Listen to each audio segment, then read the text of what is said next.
The Hunt brothers did not admit defeat in December 1979. They kept buying together with the Arabs. They kept buying, kept increasing their positions. Didn't you say you were going to raise the margin requirements? Fine, we'll meet your higher requirements. We'll pay you in cash. We'll keep increasing our holdings. Open a position of 3 million ounces, right? I'll take 2 million. I'll take 2 million ounces. I'll find more people to join in. The last day was December 31st, 1979. Silver closed at $35.05 per ounce. Isn't that crazy? What price did it start from? It went up tenfold from $4. It increased 10 times. It went up tenfold in just 2 years. Even today's silver hasn't seen such a wild surge. So at that point, they didn't even need to change the rules yet. At this very moment, the Hunt brothers, secretly through this joint venture, through this BVI company silver, had already opened positions totaling 90 million ounces. And the physical silver they personally held, they had already stored over 40 million ounces in Switzerland. Previously, they also had 55 million ounces. That's a total of 130 million ounces. And they also had a contract for next March, that is March 1980, requiring physical delivery for 90 million ounces of silver.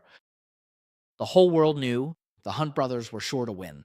Because as long as it got to March 1980, the US COMEX would have to refine it for me and cost 90 million ounces of silver bars. Where the hell are you going to find that much? There were only 12 million in total. So on January 17th, 1980, after changing the rules in December, they changed the rules again. Yes, they changed the rules again. The holding limit for each investor, the purchase limit was 10 million ounces. So the 90 million ounce contract was voided. Automatically, you could only buy up to 10 million ounces. Any holdings exceeding 10 million ounces had to be liquidated before December 18th, which was 1 month later. It was mandatory to close those positions. As a result, the price shot up to $50 per ounce. Earlier, I said it went up to 35. Then it climbed to 50. This time, it increased 15-fold. It was almost 20 times higher. They kept buying. On paper, the two brothers had an unrealized profit of $3.5 billion. And that's $3.5 billion in 1979. This forced the New York Exchange, COMEX, on January 21st, 1980. Remember this date? December 31st, 1980. The price of silver was $35. December 31st, 1980, from $35 to January 21st, which is 20 days later, $50. The New York Exchange, COMEX, announced a halt to silver trading. They said, we're done. Damn, we're done playing. No more buying. No more buying. No more selling either. The price of silver immediately dropped to $39, but it still remained at a high level, because at this point, Bunker and Herbert had become public enemies of the American establishment. Why? Because they had shaken the US dollar. On March 14th, the person appointed by President Reagan, the US Federal Reserve Board, specifically Fed Chairman Volcker, announced an interest rate hike to strengthen the dollar. Doesn't this sound like President Trump appointing a hawkish Fed chairman on the very day he took office? What happened to the price of silver? What happened to the price of gold? Because the US dollar was shaken by them. The dollar had to strengthen, because if the dollar weakened, America would be finished. The United States is built on the hegemony of the dollar. So Volcker announced an interest rate hike. Ha ha ha, look at today. See if there's a rate hike today or not. See if there's a rate hike today or not. This is interesting. This is what I'm telling you. In 1980, the Fed could raise interest rates. In 2025 or 2026, the Fed raising rates? Ha ha. The US stock market is so high right now. If the Fed raises interest rates, the price of silver immediately plunged to $50. Then $39, then stuck at $21. After that, they drastically increased the contract margin requirements. The Hunt brothers every day had to provide the exchange with a $100 million cashier's check as margin.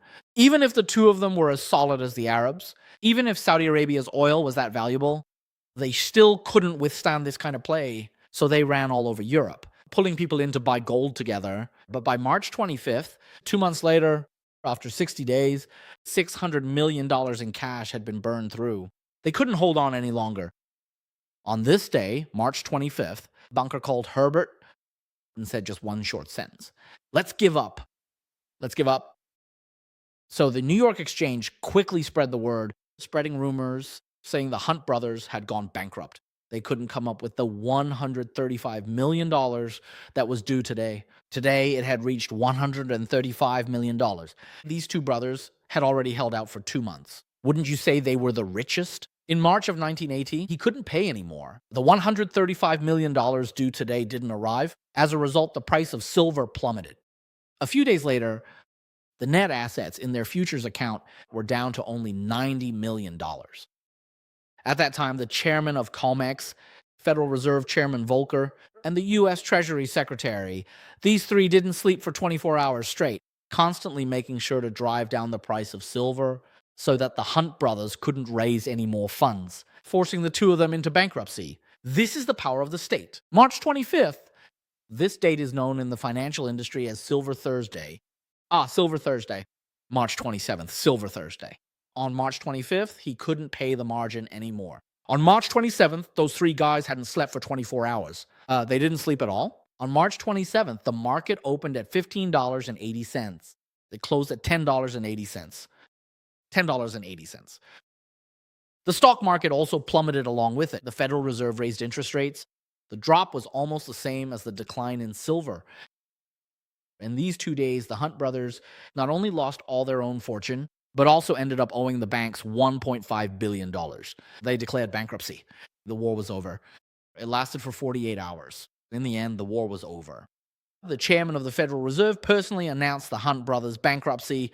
A bankruptcy rescue plan was introduced. What is a bankruptcy rescue plan? It's basically a slaughter plan. The old money banking group on the east coast of the United States, led by the Rockefeller family, provided $1.1 billion in cash to the Hunt brothers.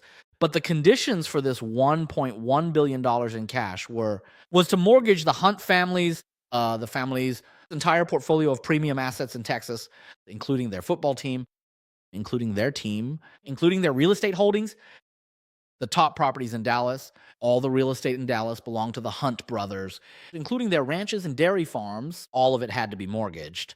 $8 billion worth of assets were mortgaged. When the smoke cleared, later, these American financiers realized the cash that the East Coast group had thrown in and the cash that the Hunt brothers had put in amounted to several $billion. $50 or $60 billion in cash. This ratio was actually about the same. In other words, during the 1979 and 1980 Silver War, both sides used nearly $20 billion in cash against each other. In the end, of course, the longs lost and went bankrupt, while the shorts won. So, after Bunker and Herbert personally went bankrupt, they owed taxes to the U.S. Internal Revenue Service, and it actually took them 15 years to pay it off. That is to say, by 2003, the old man finally paid off this debt. In 2003, we had all grown up by then, and only then did the last traces of this war finally dissipate. So this tells us a few stories and a few truths that everyone should always remember. First, never trust the fiat currency system. Its credibility. Fiat money can turn on you at any moment. It can act like a rogue whenever it wants. Don't trust the US dollar as just a piece of paper. It's not God. It's just man-made. Gold and silver will always be a safe haven for wealth and the true targets for investment. Both sides are fighting over real gold and silver. You must be wondering, if silver prices were rising so much, why were there still short sellers? And why were these traditional financial families, why were these old money families the ones shorting? Isn't it obvious? Because the assets are in their hands. If you keep buying like this, doesn't that naturally make them the short sellers? Because you're the one buying. Who the hell is selling? Whoever has it sells it. So real gold and silver will always be the safe haven for the world's true wealthy families. It's all in their hands. If that weren't the case, if what we're saying is wrong, then why did Rockefeller, the Federal Reserve, and the COMEX exchange join forces to wipe out those new upstarts from Texas? Do you understand now? That's the first point. Real gold and silver will always be the targets everyone chases after. Second, if your assets exceed $1 billion or even just $100 million, you should have at least 10% in times as chaotic as today and before the 1980s. In that era of turmoil before 1979, at least 10% must be in real gold and silver and not in margin futures. Not in margin futures, okay? Futures contracts can have their rules changed on you at any time. That doesn't count as real gold and silver. Third, you should absolutely never use leverage. The only way to successfully compete against those massive institutional sharks and old money is to stay patient. The only method is to pay in full without taking on debt.